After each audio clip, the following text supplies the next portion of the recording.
వంట ఇంటి చిట్కాలు. నిమ్మకాయలోంచి రసం తీసిన తర్వాత చేదెక్కకుండా ఉండాలంటే ఆ నిమ్మరసంలో కొంచెం ఉప్పు వేస్తే సరి. కొంచెం మెత్తబడిపోయిన టమాటాలను విడిగా ఉంచండి. లేదంటే వాటితో పాటు ఉన్న గట్టి టమాటోలు కూడా తొందరగా మెత్తబడిపోయి పాడైపోతాయి. బట్టల్ని నానబెట్టే ముందు ఆ నీళ్ళలో కాస్త వినిగర్ను కలిపితే బట్టలు రంగులు వెలవకుండా మెరుస్తూ ఉంటాయి. మీ హార్ట్ కాంటాక్ట్ లెన్స్ చేయి జారి నేల మీద పడిపోయినట్లయితే వెంటనే ఆ గదిని చీకటిగా మార్చండి.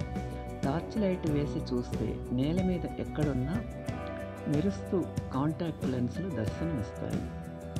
యాపిల్ ముక్కలు, పచ్చి మామిడికాయ ముక్కలు, బాగా పండిన చింతపండును ఎండలో ఎండబెట్టి గాలి ఏమాత్రం చొరబడని డబ్బాల్లో తడి తగలకుండా భద్రపరచుకోవాలి.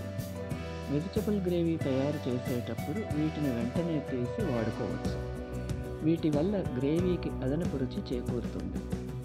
బట్టల మీద తమలపాకుల మరకలు అయితే కొంచెం నిమ్మరసం ఆ ప్రదేశంలో రాస్తే మరక మాయం అవుతుంది. వంటగదిలో పనిచేసే చేతులు ఎంతో గట్టిగా తయారవుతాయి. బంగాళదుంపలు ఉడకబెట్టాక పేస్టుని చేతులకు రాసుకుంటే అవి మృదువుగా మారుతాయి. గోళ్లతో డబ్బా మూతలు తీయడం గోళ్లు విరిగి చేతి అందాన్ని పోగొడుతుంది.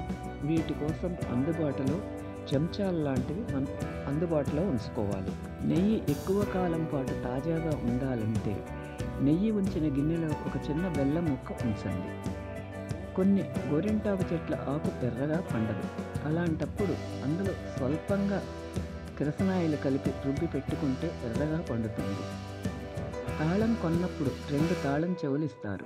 అటువంటి అనేక తాళం చెవులు ఉన్నప్పుడు ఒక తాళానికి సంబంధించిన 2 తాళం చెవుల మీద ఒకే రంగు చుక్కను గుర్తుగా పెట్టుకోవాలి.